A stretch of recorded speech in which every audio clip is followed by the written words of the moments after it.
রান্না বান্না প্রতিদিন চ্যানেলে আপনাদের স্বাগতম। আজকে আমি রান্না করব খিচুড়ি। তার জন্য আমি নিয়েছি কিছুটা চিনি গুঁড়া চাল, কিছুটা মসুরির ডাল ও মুগের ডাল একসঙ্গে মিশিয়ে রেখেছি।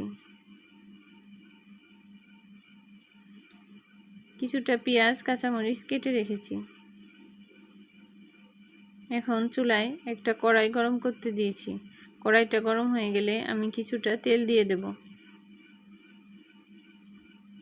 তেল দিয়ে দিয়েছি। এখন আমি তেলের মধ্যে কিছুটা সাদা জিরা ও তেজপাতা ও গরম মশলা ফোড়নে দেব।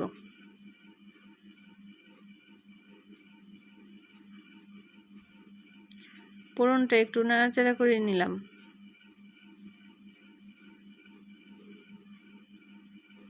এখন কেটে রাখা পেঁয়াজ কাঁচামরিচটা দিয়ে দিব।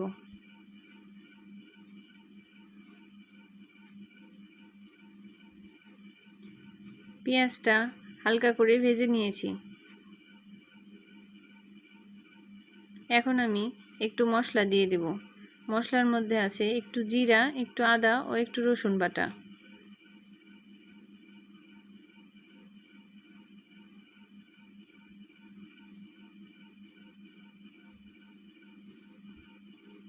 মশলাটাকে সুন্দর করে কষিয়ে নেব।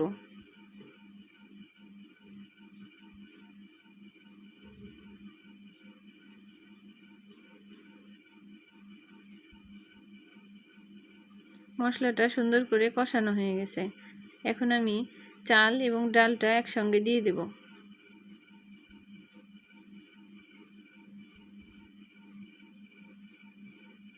চাল ডালটা একটু নাড়াচাড়া করে নিলাম। এখন পরিমাণ মতো হলুদ ও লবণ দিয়ে দেব।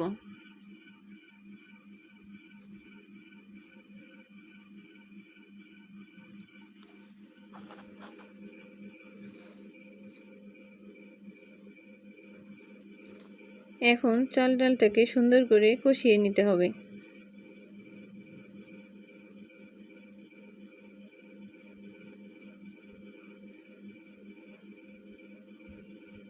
মিডিয়াম আছে আমি চাল ডালটাকে ভালো করে কষিয়ে নেব। খিচুড়ির চালটা যতটা কষানো যাবে ততটা খিচুড়িতে স্বাদ হবে।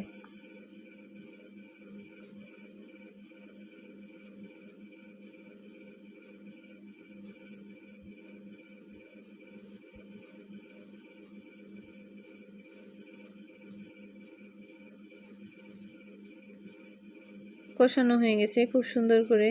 এখন আমি গরম জল দিয়ে দেব। যতটা চাল ডাল নিয়েছি তার দ্বিগুণ পরিমাণ গরম জল দিয়ে দেব।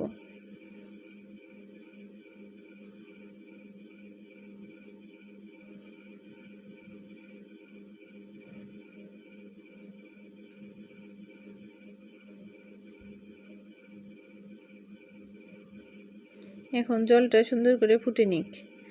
আজ খিচুড়ির সাথে আমি কিছুটা বেগুন ভাজাও করব। এর জন্য আমি বেগুনটা কেটে হলুদ লবণ দিয়ে মেখে রেখেছি।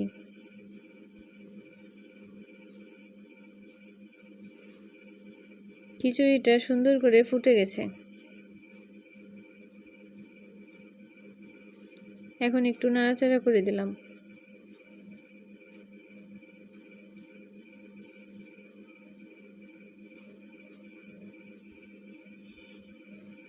খিচুড়ির জলটা অনেকটা শুকিয়ে গেছে।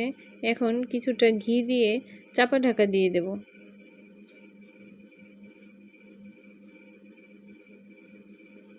একটু নাড়াচাড়া করে দিয়ে এখন আমি খিচুড়িটাকে ঢাকা দিয়ে রাখবো লো হিটে।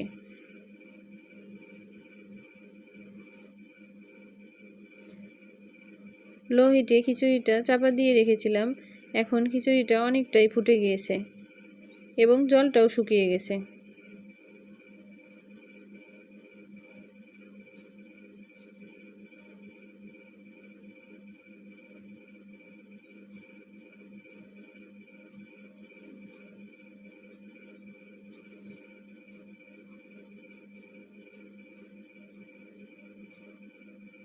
দেখুন খিচুড়িটা খুব সুন্দরভাবে হয়ে গেছে।